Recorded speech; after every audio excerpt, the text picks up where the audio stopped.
유표에게 포위된 송기는 정보 황계 한당의 활약으로 벗어납니다. 군사의 태반을 잃은 송기는 강동으로 돌아갑니다. 이때부터 송기는 유표와 원한을 가지게 됩니다. 원소는 낙양을 떠난 뒤 아직 한해에 있었고 군량과 마초가 부족했는데 모사 봉기가 물자가 풍부한 기주를 빼앗자고 제안을 합니다.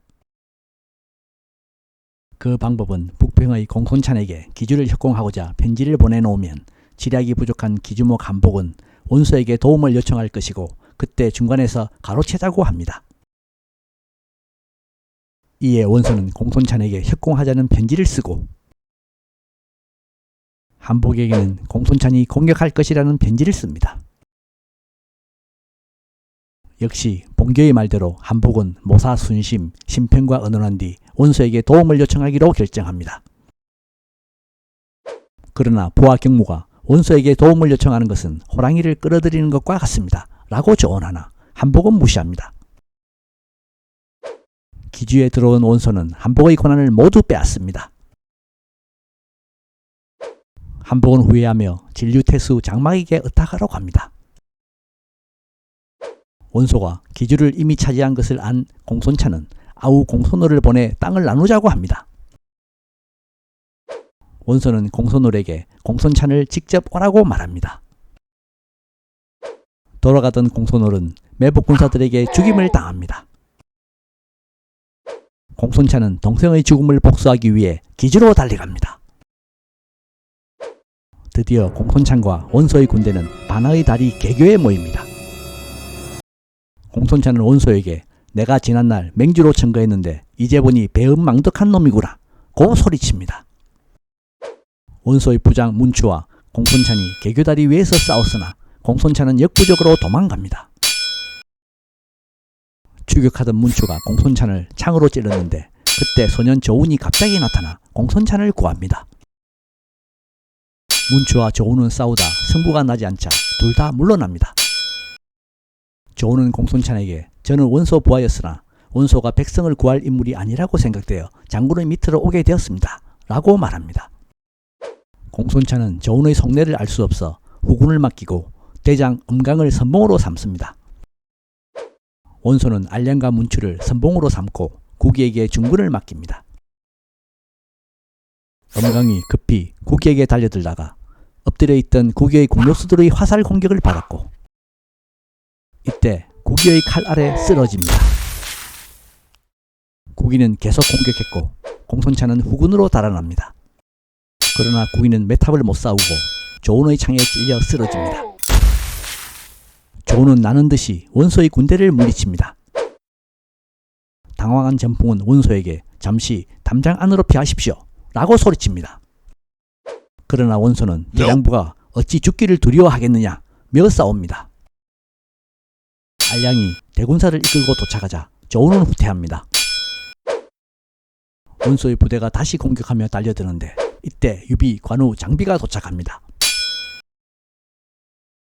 유비 형제들이 나는 듯이 원소에게 달려드니 원소는 혼비백산하여 도망을 갑니다. 이유가 동탁에게 원소와 공손찬을 화해시키면 은덕에 감사하고 복종할 것이라는 조언을 하자 동탁은 신하들을 보내 두 사람을 화해를 시킵니다. 철수할 때 조운은 유비에게 공손찬이 영웅인 줄 알았는데 원소와 다름없군요 라고 말하자 유비는 잠시 몸을 굽혀 공손찬을 섬기시면 우리 다시 만날 날이 있을 겁니다 라고 말합니다. 원소와 공손찬, 유비군대는 모두 철수를 합니다. 한편 남양에 있던 원술은 형 원소가 기주를 얻자 말 1000피를 요구하나 원소가 거부하자 이때부터 형제는 반복합니다. 또 원술은 형주자사 유표에게 곡식 20만 곡을 요청했으나 역시 거절당합니다. 화가 난 원술은 송견에게 유표를 정벌하라는 편지를 보냅니다. 유표가 길을 막은 것은 원소의 계략이었어.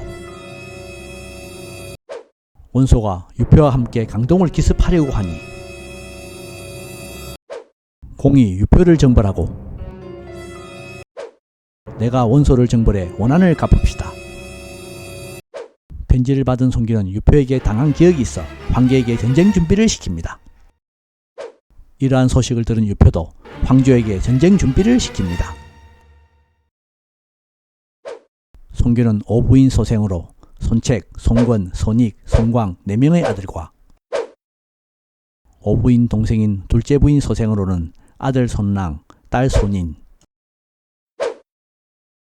유씨 부인 소생으로 양자 손소가 있었습니다. 송견의 동생 손정이 송견에게 작은 원한 때문에 대군을 일으키는 것은 옳지 않습니다 라고 조언하나 송견은 듣지 않습니다. 맏아들 손책이 아버지와 함께 가겠습니다 라고 요청하여 송견은 손책과 함께 배에 올라 번성으로 출발합니다.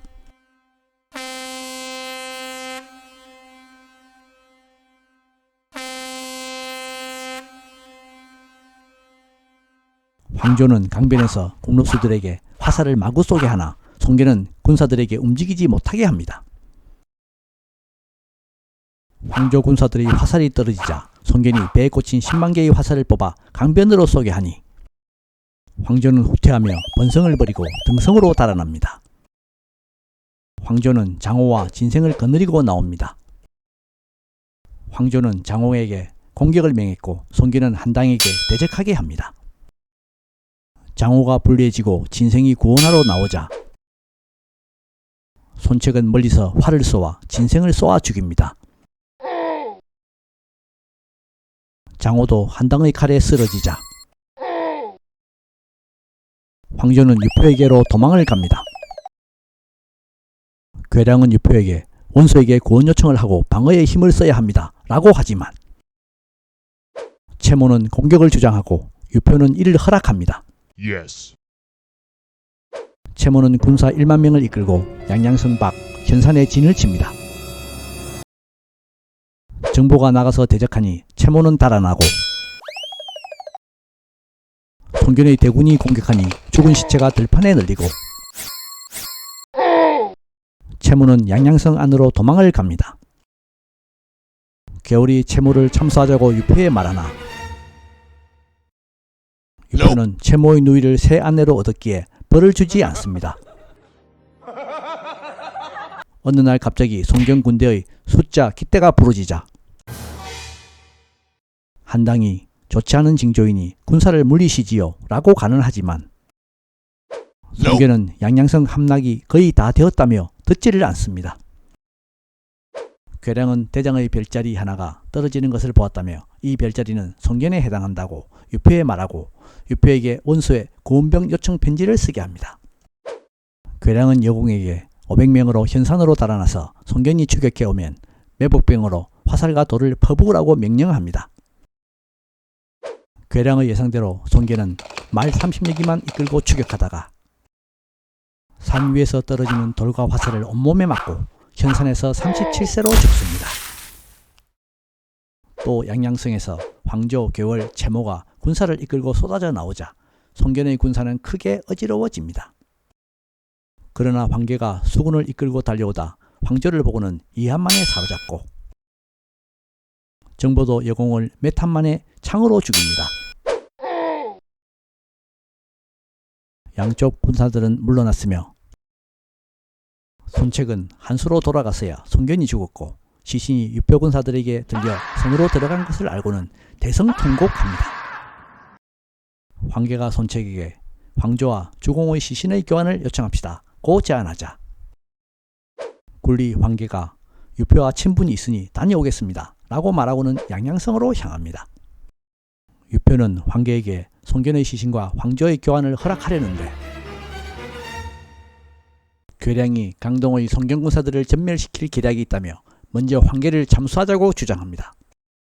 이것으로 마치겠습니다. 시청 감사합니다. 다음 8회 동영상은 초선입니다. 조만간 더 좋은 컨텐츠로 찾아뵙겠습니다.